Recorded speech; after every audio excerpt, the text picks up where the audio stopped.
a customer, let's say, posts a job, they can require a badge. And then when the candidate applies, they can see if the candidate has the badge.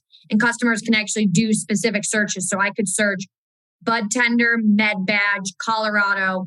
And I could even go as far to say I want to search for someone with flow hub experience, metric experience, and LeafLink experience. And we'll serve up that supply of candidates.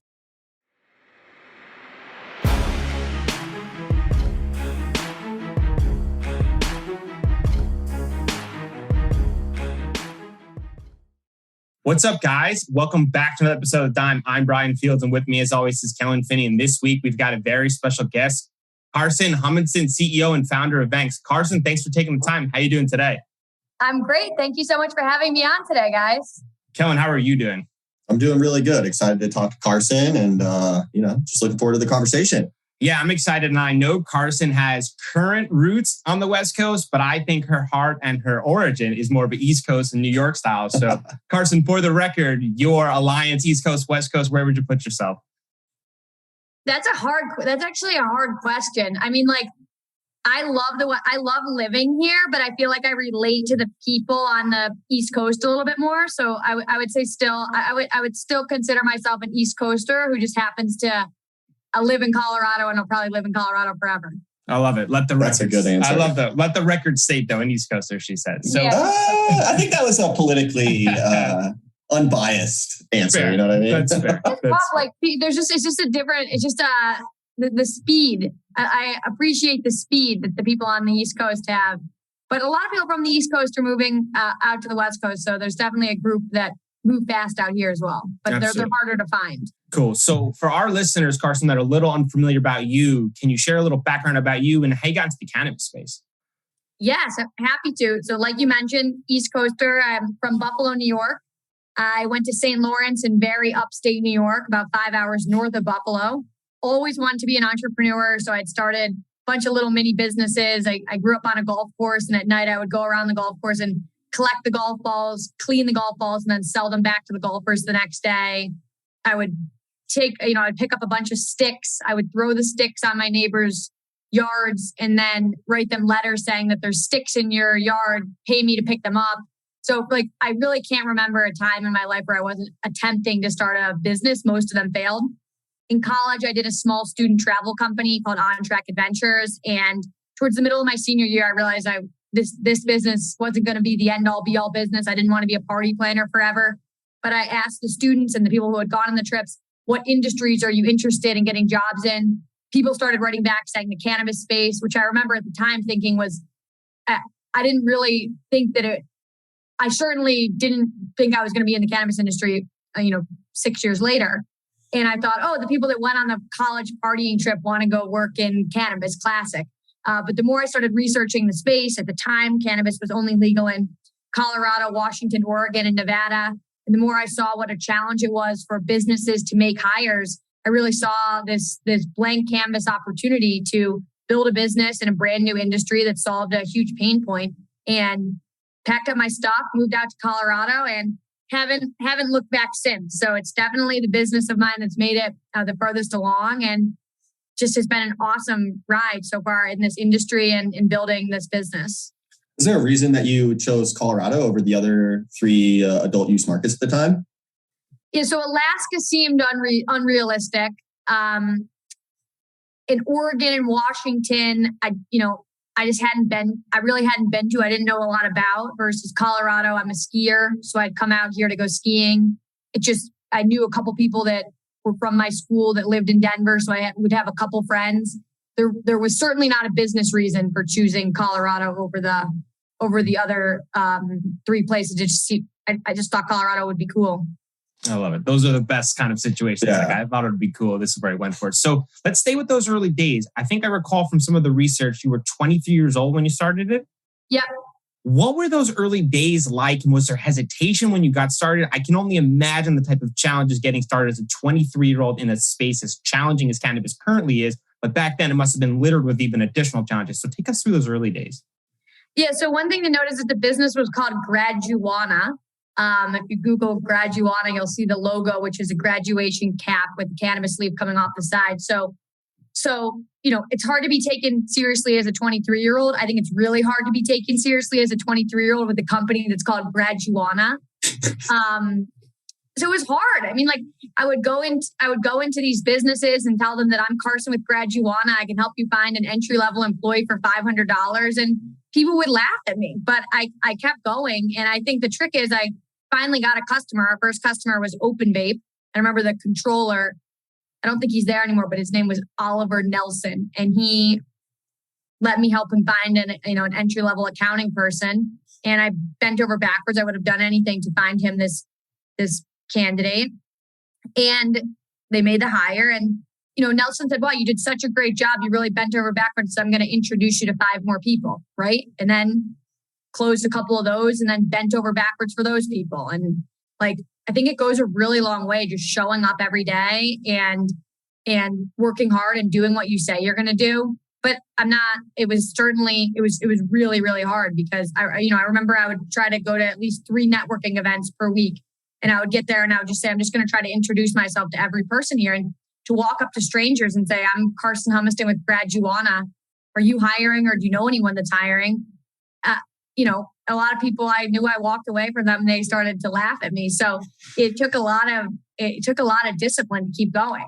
Yeah, it wouldn't have shocked anyone if you kind of turned away, right? Because so many no's is kind of disheartening. So, I mean, staying with that as you start to progress, there had to have been a certain moment where you kind of looked in the mirror and said, this is actually working, right? Like the business is actually starting to form. So what were those moments like? And when did you realize that what was initially an idea is starting to turn into like a real business? Yeah, so about 6 months in, I had enough business that I could hire the first full-time person. Her name was Jordan Smith, and she actually joined Vangst for just $15 an hour. She recently found the email offer letter that I sent her, and I shared it with our whole team because it was $15 an hour plus commission, no health insurance, obviously no 401k, nothing, bring your own laptop. So it's it was really a commission job. And she and I just grinded it out for another 5 months. And then we had enough customers to hire our next person. And I think once we got to around 4 employees, we decided to rebrand because the name Graduana just wasn't really meeting what we were doing. We were getting requests for director of cultivation. So we rebranded to Vangst. And really where it started to really take off was mid 2017. We were throwing career fairs in a bunch of states. We had about 12 employees. We were close to doubling our revenue every month. And we were just getting so many inbounds. And it felt like a flywheel effect of one customer would work with us. They would make an intro. We'd place someone, that employee that we placed would tell another employee in the space. So we really started to get rocking. And that's when we decided to start building out the first version of our technology platform because our idea was, look, it's going to be really hard to scale this business fully manually. So we can create a technology product that helps badged, credentialed workers get connected with jobs and gigs. We'll be able to scale more effectively. So it was in the summer of 2017 that we launched Vangsters.com. And it just got a ton of press. I think partially, at this point I was 24. So it was meet the 24-year-old that built the LinkedIn for weed. And just a bunch of press really got us on the map even more. And so that helped fuel the growth. And that's when we started getting inbounds from investors who were interested in potentially investing in cannabis technology hiring platform. So I would say, to answer your question, I know I just went off a little bit there. It was mid 2017, about a year and a half in, when it started feeling like it was getting real. How'd you guys come up with the name Vangst? So Vangst means catch in Dutch. And, I wish I had a really cool story to go behind it. It was Graduana is not working and we don't have a very big marketing budget. We went to a small time marketing agency called Cannabis. And we said, catch, you're catching talent. And we looked up catch in other languages and Vangst came up. We thought, okay, if you get placed, you're a Vangster. Damn, it feels good to be a Vangster. I like that. It works. It does. It works. I think one original of the Vangsters, there was a lot we could do with it. And we said, great, let's go for it. And I love the name. I love what we've done with the brand. I love that it's not green hiring, something. It's cool and unique. I love our colors. I really couldn't have worked out better. It's very tasteful. Yeah, and it's easy to spot, right? Walking the trade shows, it's so easy to see. It stands out, and you're right. If you were that green, you would kind of blend in. It would help. Like it would not help kind of separating yourselves. And I think one of the underrated challenges that you're describing there is in the moment you're trying to scale your business internally, the industry is scaling simultaneously. So it's kind of exploding in unknown directions, and with it, you're this young founder building a business on top of the needs. So how are you able in those moments, in those early years, staying on top of the challenges that are going on in the industry simultaneously to building your business? It's all just like such a blur. It's hard for me to exactly remember what was going through my mind in 2017. We really kept a really strong focus on sales. It was something we were really disciplined about because like I mentioned, we hadn't raised capital. So if we knew how much money we needed to make every month to cover our expenses and then to hit our growth goals to hire more people. And so one thing that we just stayed super disciplined on was like, despite all the noise of, building a business, bringing in new hires, outgrowing offices, figuring out how we're going to get into new markets, we have to hit these numbers every month. And we would have morning meetings, afternoon meetings, and we stayed like super, super diligent about driving revenue and revenue growth. And I think that helped. I think that really helped. I think that once you take your eye off that prize and you start focusing on like a bunch of different things more than revenue, things start to, especially in the early days, derail. And so we really just focused on like, how do we get that next customer and how do we get the next customer to pay us? And we had strong discipline there. I'm not sure if that answers your question, but I think it did help us to just like stay laser focused in on one thing, the whole team. Yeah, it's important to understand what your North Star was during those early days and helping to organize everybody internally, saying like, this is the direction, this is where we're going. And anything else is kind of secondary to our North Star. So right. Take us to where we are today. Currently, how many locations? Wow. What states are we in and what our expectations are currently?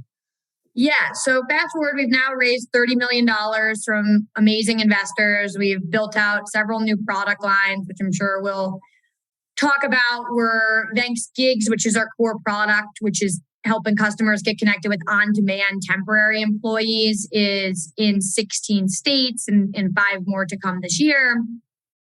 We have 75 employees at Vangst that work here full time. That's like a good bird's eye view of where the business is today. And there's still just a lot of, as you know, there's a lot of growth ahead for the industry. I mean, you're sitting in New York right now, and that's a market that likely will be the largest cannabis market in the world. And there's not a ton of jobs to fill there right now just because we're still in the conditional licensing phase. But we expect that as the, more as the regulations open up and more businesses apply and open and become operational, there'll be potentially hundreds of thousands of jobs and opportunities to fill there. New Jersey's been a really exciting market for us. And, then there's still a handful of other massive states like Florida and Texas, which have not opened up for adult use yet. So there's growth within all the markets that we're in, but there's also a huge runway for brand new markets, which is why I think this industry continues to be the most exciting industry in the world. So talk us through some of these states that come online. Is it like an instant floodgate? Say New York, they allow rec sales January 1st or December 1st. So it's before 2023. Thank you. Is it like a huge floodgate? All of a sudden your guys' inbox is like every company that could be there is now looking for employees, or is it more of a trickle effect? Karson, could you walk us through kind of how that impacts your guys' company? Yeah, so we usually try to start working with the businesses during the licensing phase. And so usually when we work with a lot of different consulting groups like Point 7 Group, Ashley, the founder, she recently moved to New York and she's helping a lot of companies that want to apply for a license. And so we're in touch with a lot of the people that are hoping to win a license, but you have to remember, like, they may not. Yeah. So we try to start engaging with people when they're in the process of applying for a license, because a big part of that application process is often their staffing plans. And so, but then there's all, you build relationships with 100 companies, maybe 5 of them win the license. And so our goal is to try to get to know people before they win the license and to be part of the application process. So it's a little bit more of a slow trickle just because we're meeting them far beyond when they will start actually hiring. Then, of course, there's the MSOs who are our largest customer base. And so if they win a license in New York, New Jersey, let's say, they'll obviously call us up right away and we'll start working with them. So it's usually you can see it coming like before just like the day that the consumers come into the market. And so I would say it's more of a slow roll than like a open the floodgates kind of situation. What about from the other side, if you're someone seeking employment? Yeah. So like, as an example, the day that it was all over the news that New York has legalized adult use cannabis, like we got a ton of candidates coming on Vangst.com and they quickly realized there's no jobs there. And now it's been like kind of a slow trickle. So the media really impacts candidates because candidates read something about jobs in New York or cannabis in New York and candidates come to us. But it's a little bit more of a slow trickle on the candidate side too, just because it's such a long roll. It's not like you read in the New York Times the cannabis is legalized and then the next day there's a job for you. Like it takes time. Once we have jobs become available, then we start marketing to all the candidates who have come to us before or who are on our newsletter. We start marketing those jobs to them. So it definitely makes sense if you're in New York right now and you're interested in jobs in cannabis to come on to Vangst.com, make a profile, read all of our blogs about New York jobs, how to get connected with New York jobs, and then we can notify you when job becomes available. But same thing, it's a little bit of a slow trickle and like largely has to do with what people read in the news.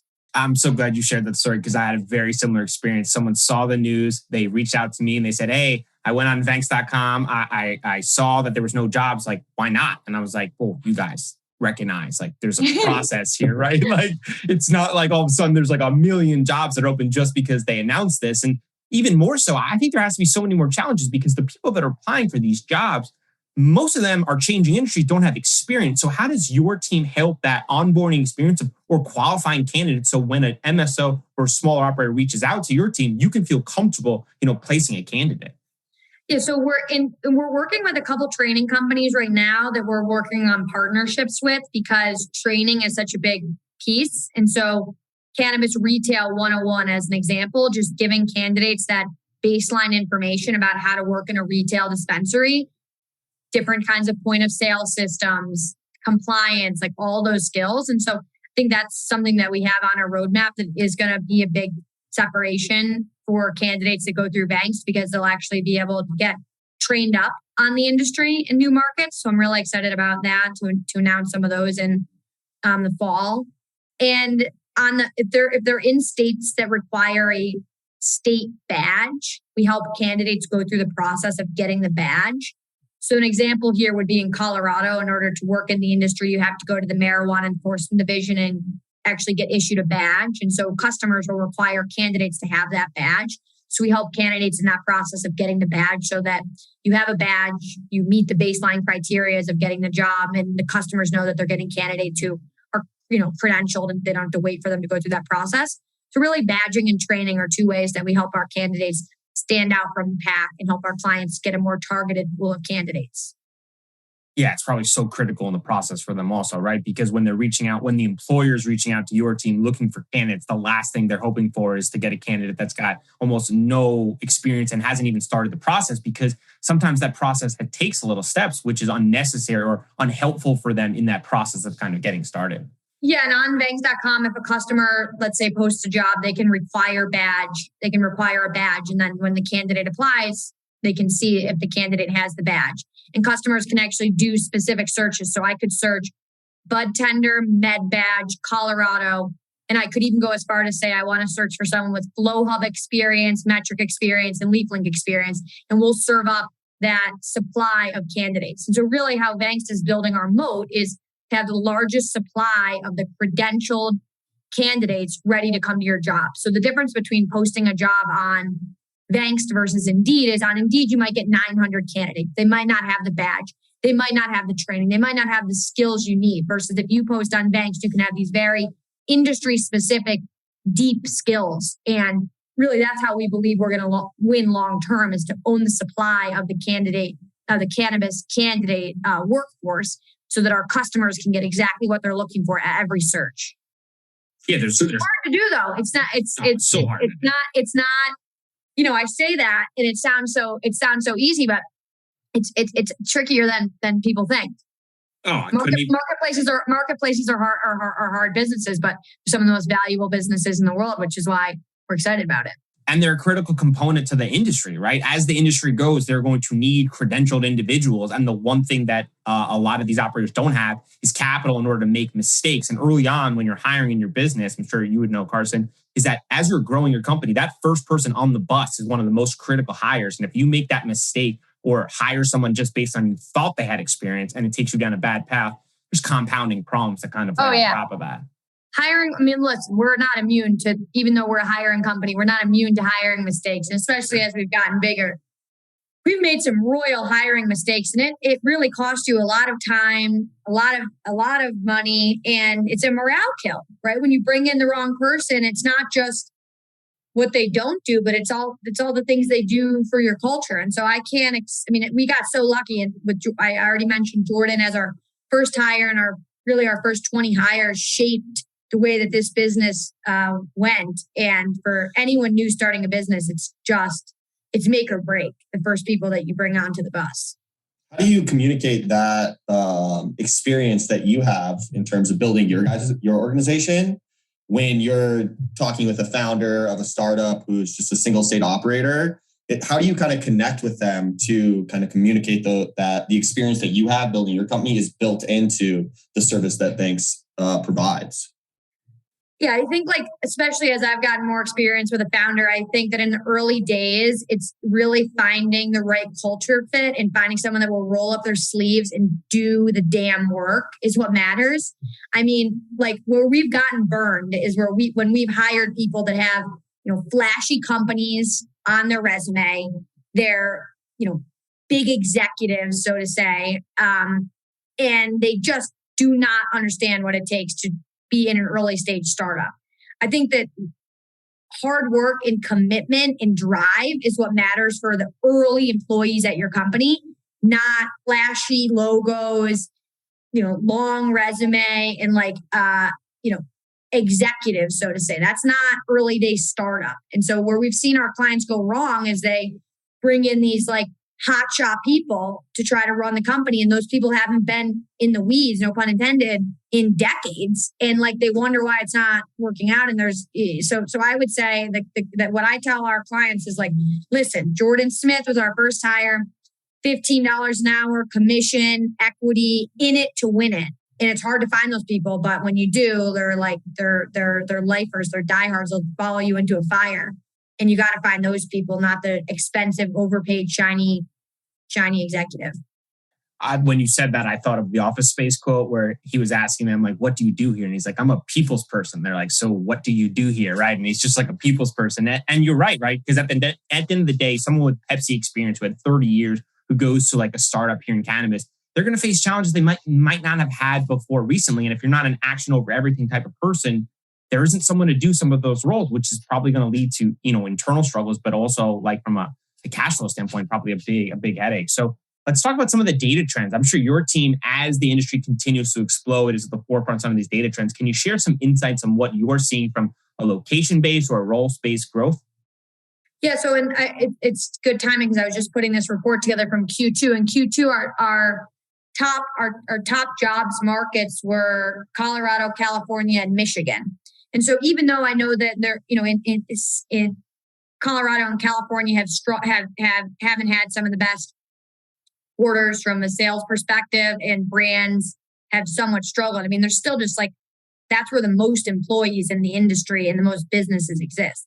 We're seeing Michigan tick up very quickly. Florida has, I guess not surprisingly, been such a strong medical market, and they've been hiring a lot. And now this last quarter into this quarter, New Jersey have been totally ripping. So it's a mix of the legacy market. I don't even actually, wrong word, but it's not legacy markets, but the markets that have been around the longest continue to grow, continue to have the most employees, and then newer markets like Michigan, Florida, and New Jersey.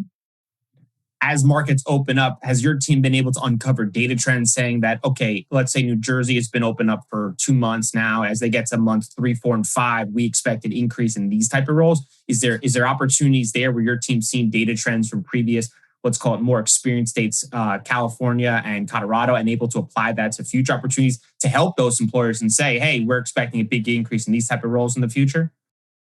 each market it has such a different dynamic. Like an example might be take an Oklahoma where it's free for all. There's so many businesses that maybe each employ 10 people versus you take a place like New Jersey, which is a limited license market. And so that really dictates the kind of hiring, because if you've got 1,000 businesses with 10 employees, right, you've got a couple people on retail, you got a couple people in cultivation and a couple operations people, versus if you have a massive cultivation facility that's, has 300 people in it, right? It's just like, it's very hard. One thing that I found to be hard about this industry is that each market is so unique and different that it's, you can certainly compare two markets, right? You can compare two limited license markets and look at how those MSOs grow and scale. You could compare, two markets like, with less regulations, but we haven't seen anything where it's like, oh, this is apples to apples, copy paste this playbook. Unfortunately. That's super challenging. So is it more seasonality than it is on role challenges? On the gig side of our business, where customers are looking to Vangst for our W-2 ready to go employees, very seasonal. So in like summer and Croptober, when outdoor grows are in season and there's outdoor harvests, we see like a big uptick. Obviously, summer and Q4, like the sales are higher in cannabis versus Q1. So like we always see an uplift in people needing to hire in Q3 and Q4, and we always see a slowdown in hiring in Q1. So I would say it's more seasonal, and most markets have followed that trend. What about comparing the cannabis market to other job markets from those kind of trends perspective? I mean, are you seeing the cannabis industry follow the same trends as like regular industries from a salary perspective in terms of adjusting for cost of living? Is that kind of standard across the cannabis industry? Yeah, we put out an annual salary guide every year where we look at all the salaries across different markets, across different roles. So it's a super useful tool. I can send it to you so you can include it in the show notes. But we've seen cannabis continue to pay competitive with its industries that are similar. So agriculture or retail, other highly regulated spaces. We've seen cannabis continue to pay competitively. And really, when we're speaking with our customers, we say, here's the other businesses that are similar to your business in the area, and here's how much they're paying. So how do we help you make sure that you're paying competitively so that candidates will accept your job, accept your gig versus someone else? And cannabis companies have done that. And also it's just like the industry's growing so quickly. In the beginning, no cannabis companies offered health insurance. Now over 80% of cannabis companies offer health insurance. And so, while it seems like a really long time for us, like at the end of the day, this industry hasn't been around that long. And the fact that already today, 80% of businesses cover health insurance when 5 years ago, 10% did, like the industry is making massive progress on the compensation side. And this is before we even have banking or access to banks or access to loans and we're being taxed at insane numbers thanks to 280E. So it's like cannabis is prioritizing its people and its employees when there's not that much profit being made across a lot of businesses. So I think it will only get better as businesses become more efficient, become more profitable, and some of these insane regulations go away. That was perfectly said. What is one aspect of hiring cannabis that would shock most of the cannabis industry? I think that everyone thinks that there's this perfect unicorn person that can come in and save them and save their business. And at the end of the day, it's really about, of course, the person that you hire is important, but it's just as important that you set that person up for success. So I think people would be surprised to know that great people get placed into jobs and don't work out because they weren't set up for success. And it's the company's fault, not the candidate's fault. So, and I would say then the second thing was that maybe would surprise people is that businesses just totally hire for the wrong profile. So to the point that I made earlier, you don't need to hire a senior executive from Pepsi. And we saw that in 2019, 2020, we saw all these big shot executives from CPG move into cannabis. And how many of them are still here, right? Most of the people, not that many. It didn't work out. They didn't make the money that they wanted to make. The industry moved slower than they thought, and they didn't realize how much they were going to actually have to roll up their sleeves. So I think that people would be shocked that one, companies just completely hire for the wrong person. And two, oftentimes people don't set the person they hire up for success. So I think it's more companies. I think it's the company's fault a lot of the time for mistakes that were made. Absolutely. So what? Vangst is in this category. Like all of our hiring mistakes, I take full accountability for. Like we hired the wrong profile. So what can companies do to understanding that challenge in mind? What can companies do to recognize that challenge and then to alleviate going forward to hopefully minimize it? Get really clear with what you want this person to do. Like the best example I can give is people say, we need a VP of sales. And when you really drill in, they don't need a VP of sales. They need sales. They need people to pound the pavement and sell their product. And so they need the owner to go and hire 3 salespeople, the same price that they would get for that VP. And they need to manage those 3 salespeople to go sell. Versus if they spend all this money on a VP, the VP is going to get there and say, what the F? You want me to go sell this product? I'm the VP. I need to hire 10 people and I need Salesforce and I need HubSpot and I need a data analyst. I'm the VP. I need this team. And then the owner's like, but I just need sales. And it's like, yeah, you need sales, not a VP of sales. So like, I think people think I need sales. I need a VP of sales versus I need sales. I need sales reps. I need better marketing. I need partnerships. What are things that are going to actually drive me sales versus a person telling me to hire 10 more people? So I would say getting very clear on what the business needs and asking yourself, like, without this, is this person or lack of this person truly what's holding me back from my growth? I think that would avoid a lot of hiring mistakes and unnecessary hiring. That's got to be so challenging for you because I think you're spot on with the money with that. But sometimes it's really tough for people to admit those mistakes. And sometimes I would assume they come back to you and say, hey, Karson, like we hired this VP of sales that you told us to, and they stink. And then is it up to you like then to explain on, or is it an earlier on process where you're like, hey, we need to get to the root cause of what you actually want from an employee? For that line of our business, right, we get paid a percentage of the candidate's salary. So it would be in Vangst's interest to run around town and place $500,000 workers all day, every day, whether they work out or not, right? But that would be so short-sighted because then those people wouldn't work out. The company would waste a ton of money and they would never come back to Vangst and they would maybe go out of business. So, while that could be quick, good money for us, we don't take that path of trying to tell our clients to like overhire for what they need. We try to tell our clients from the get-go, like, what do you actually need? And we do full kickoff calls when people are coming to us for these like executive level roles. And we really try to dig in with them and understand like, what is the pain today? What are you trying to get as a business as a result of this person? What is this person going to do on the day-to-day to achieve the goal you're talking about? How are you going to measure this person? What does success look like 3 months from now? Like, Drew, what does success look like in a year from now? I hate when people ask that question. It's like, a year from now is a long time. What does this person need to do to get up and running and get off the ground in 3 months from now? And in 3 months, we can talk about, you know what I mean? So it's like getting super granular with like these customers and trying to help them. We have a good outline, I think.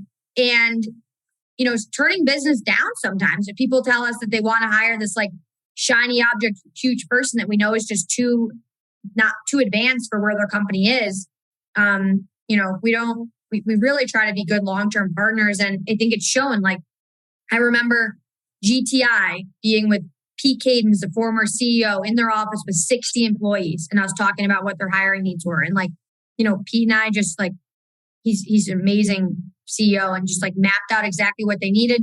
We filled these low roles, and now they've got 2,000 employees. And sure, now they have big hires, but they started out not that way. And I think every successful business starts small and they build their way up to these big shot executives. Doesn't happen overnight. No, really important. So one of the things that's impressed me most is your progressive modern leadership style. Why is that so important to the culture that you're bringing to Vangst? Well, that's a nice compliment. I didn't know that I gave off that vibe. I think that's important that you do that. I think you're outspoken about things that are important to you, and I think some people are a little more hesitant with speaking about those things. Like, for example, you wanted people to return to the office. I think if some people might have been a little more hesitant, they might say, okay, we can be a little more reserved. So I think communicating what's important to you is a direct communicator. I think that's really important in setting up your business so people know exactly where they stand. Look, I think that it's not everyone's cup of tea, maybe very direct communication. And one thing that has happened to me over the course of being an entrepreneur is I've gotten more confidence to make a decision and stick to it rather than decision by committee, right? One of the things that being a first-time founder is in the early days, I would ask for a lot of people's, seek so many people's opinion and say, what do you think we should do? What do you think you should do? What do you think you should do? And there's not that there's anything wrong with that, but eventually, you're the founder and CEO. You need to make a decision that you think is right and go with it. There's been nothing worse for me is when I make a decision based off of what other people think. And in my gut, I know it feels wrong. And then 6 months down the line, it doesn't work out.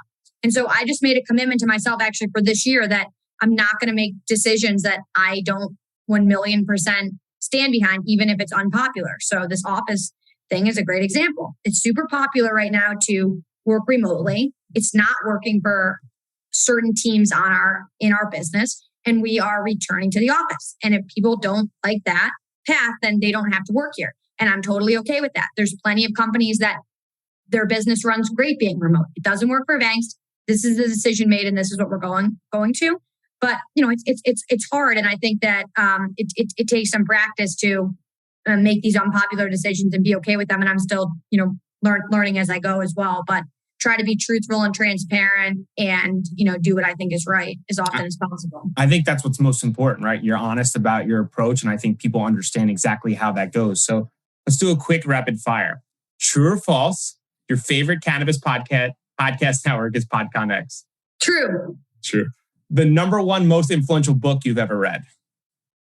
I would say that I read it in college. It was called The 7 Habits of Highly Effective People. And I go back and read it once a year. And it's definitely like very baseline stuff, but it was just like, it's super, I think it's really helped like shape just like my general mindset.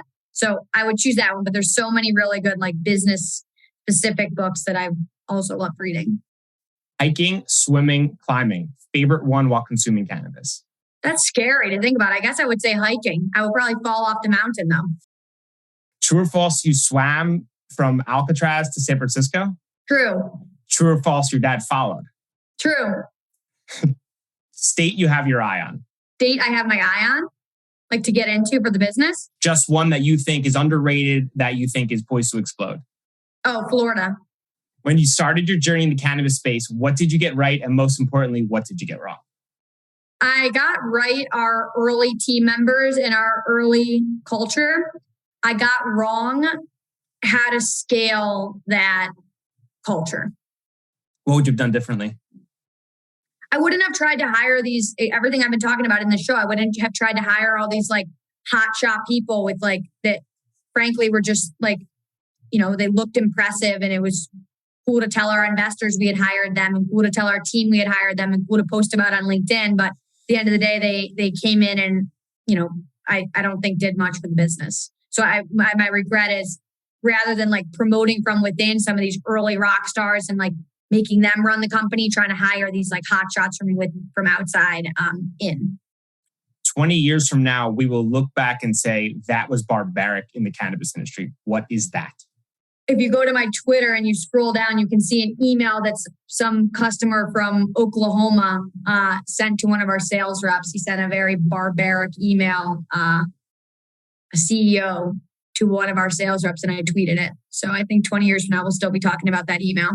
The response from the industry was swift, though. It seemed like everyone got behind that because everyone recognized that was incredibly wrong and that there's no reason for something like that to exist. So At least from my perspective, I was happy to see the response as a unified approach. Yeah, so I would say people will be like, oh my God, that was barbaric. But what people will say is amazing is like that guy's like, Leafly account got taken down. Weedmaps accounts got taken down. Like all of his accounts got taken down. Employees quit. I mean, like it was very much like we will not stand for this kind of behavior in cannabis. So I think it was like a critical moment that like even if you're a small time business owner in Oklahoma, you can't act this way in cannabis, which is unique to a lot of other industries. Since you've been in the cannabis industry, what has been the biggest misconception? It's like a get rich quick hit, get in, make a ton of money, get out. It's a long road. You need to take the time to understand the industry, understand your customers. Like don't do this industry if you're not going to commit at least a decade. Before we do predictions, we ask all of our guests if you could sum up your experience in a main takeaway or lesson learned to pass on to the next generation, what would it be? Keep with it. It's a long road and there's like a lot of highs and lows. And the best thing you can do is wake up every day, and be committed to having a good day and making it happen. And like literally just sticking with it, putting one foot in front of the other for years. Well said. All right, prediction time.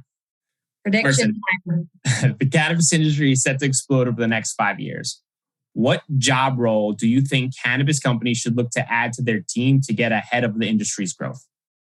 And I think some people have this, but like a go-to-market person to focus on multiple new states before the licensing has even come out. And so figuring out, okay, what is Nebraska cannabis going to look like? And if I want to build any kind of business, whether it's an ancillary business, plant touching business, like what is the defining strategy to win in that market, and start thinking about it years before it comes into play. And I think especially ancillary businesses, like if you have an ancillary business, how do you win Nebraska? Because no one's in focusing on states that nobody's thinking about. Smart. Kellen? I would say supply chain logistics, especially over the next 5 years. We'll see if interstate commerce is ever a thing.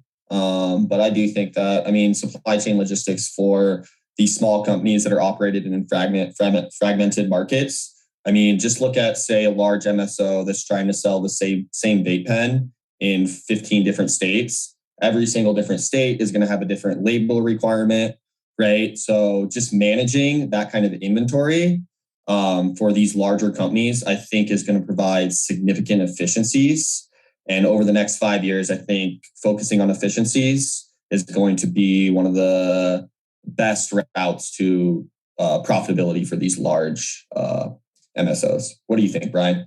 Yeah, that's going to be a real critical piece. I think I'm with Karson, though, on the strategist side. I think the industry is growing so fast. And I think the difference between, being reactive and proactive is really small. And I think in this industry, with a heavy focus on being in front of the industry changes, you can likely avoid unnecessary landmines, which are expensive and potentially critical with an industry that's as cash-strapped as ours. So hopefully things change and things open up, and then positions like that can be filled faster. So Karson, for those who want to learn more about Vangst, they want to apply for jobs, specifically those on the East Coast, where can they find you? Vangst.com. They can find Vangst. You can follow Vangst on all social media. I'm on Twitter, K Humiston, LinkedIn. And the podcast. And of course, on the podcast, the Proud to Work in Cannabis podcast, we go live with different people that are working in the industry once a week. We have a good one dropping today. So, yeah. We'll link it up in the show notes. Thanks so much for taking the time. We'll be at a lot of trade shows. We'll also be at a lot of trade shows this fall. We're going to Benzinga, MJ Unpacked, Paul Flowers, and MJ Biz, and Revelry in New York. So we've got 5 big conferences that we're a part of coming up. So if people are there, you can find our team there. Oh, nice. We'll link it all up in the show notes. Thanks so much for taking the time. Thank you, guys. I had a blast.